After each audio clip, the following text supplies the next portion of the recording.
Great weekend at the Driven Show. Snowed a little bit, but great show. Good to see everybody out.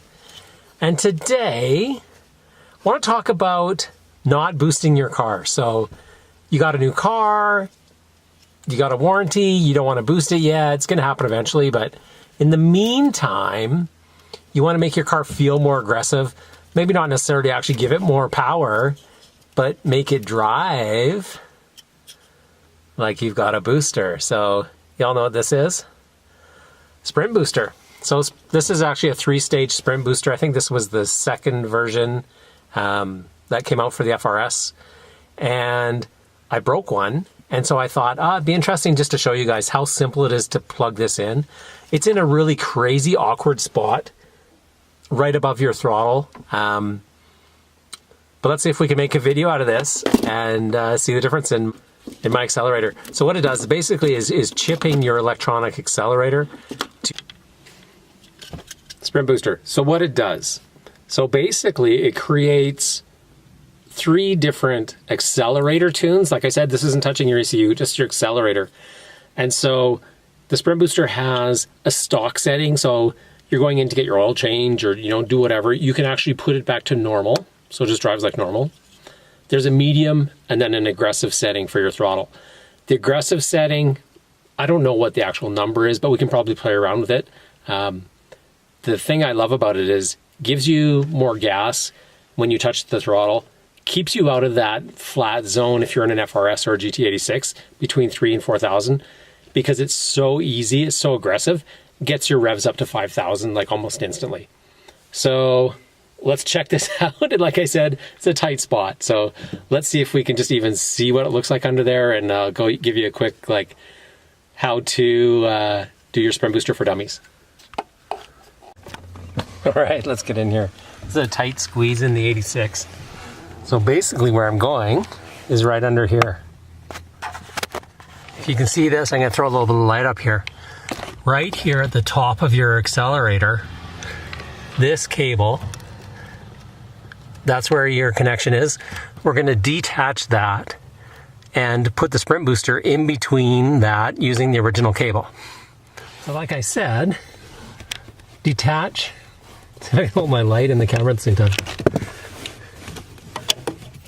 There's your electrical and your sprint booster is basically going to couple the same as that. There is a quick release here. Basically a little stabilizer. You want to push that in when you put it on. My advice, connect this to the cable first. Connect the sprint booster to the cable first. Otherwise it's really hard to get on. So here's a look at this. Sprint booster is just going to connect. Snap in there. I'm not going to do it firm for now. And then this other piece goes up here on top of your throttle. It's a tight fit. And then if you have the control set up for the switch plugs right into the back of the sprint booster. So basically this is a really tight fit up towards your steering column. And you want to make sure this isn't crimped. Everything is lined up. See, I've got both connections there before I tighten them in. Then it's just 1, 2. Click, click, you'll hear a click. And then I need this piece over here. I have a connector for the switch. We've left just enough cable here to get this in. So it's a very tight fit.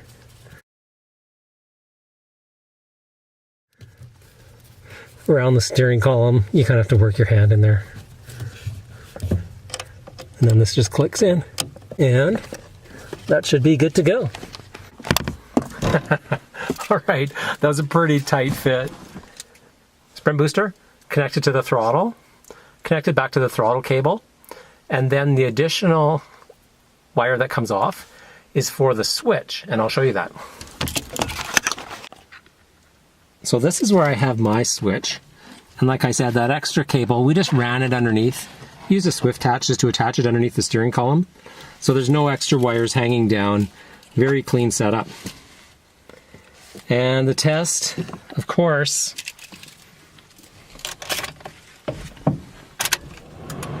let's see if we still have a throttle.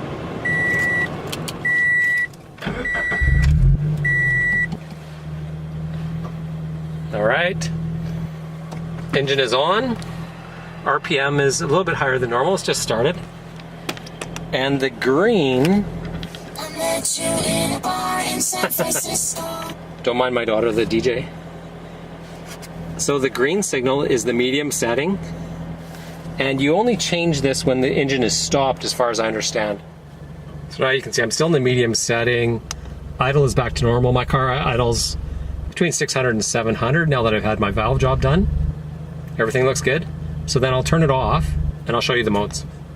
So when the engine is off, you'll actually see now this light has turned off. So if I just switch my ignition to start, light is back on. When I want to change modes, I actually push the light. The light is the actual button.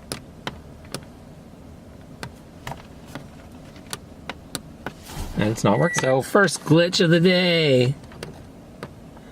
Not sure if the sprint booster they sent me to replace my old one doesn't work with my switch, or if maybe my switch wiring is not working. Disconnected it, reconnected, still not working. So it looks like I'm stuck in the medium mode. So at least that's the install of the sprint booster for Dummies. Super easy install. My switch isn't working, but it's the old switch. And so we'll just make sure that's not something I need to replace. Maybe the one they sent me is an updated version. But otherwise, easy install. Do it yourself. And honestly, I was so stoked to get this replaced because it was replaced on warranty from my friends at Toyota. Damn. Everything was so smooth right up to the point where I pushed the button. Yo. Next morning.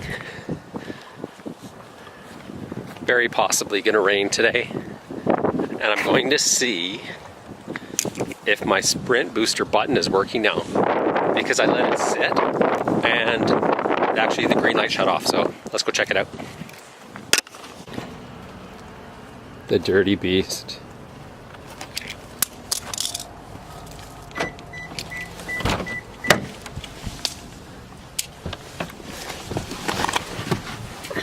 So once you have your sprint booster hooked up, when you come into your car and you turn your power on, you'll see this light turn on. And at this point, since the car hasn't been running, if I want to change it, I should just click it and hold it.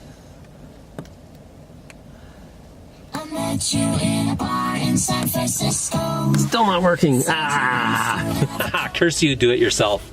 So I've reached out to the guys at Toyota who replaced this for me through the sprint booster distributor to see. I kept the original switch, but I replaced the sprint booster chip itself. And so we're gonna see if I need to update the switch, which seems ridiculous, but maybe I do.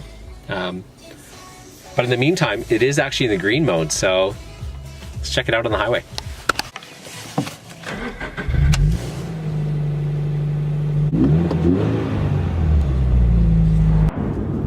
Sprint booster.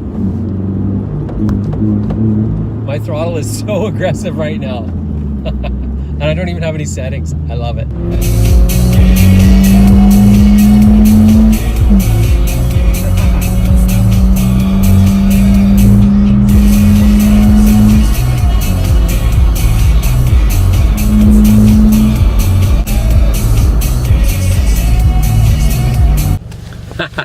How fun was that? It's like wearing lead shoes or something. So sprint booster, always a hit. We'll figure out the switch. Thanks for watching. We'll get more into what else is going to happen this summer. Hopefully my back is just back to normal. We can get into some driving and maybe some bikes. So watch for it. And we'll see you all again soon. Cheers.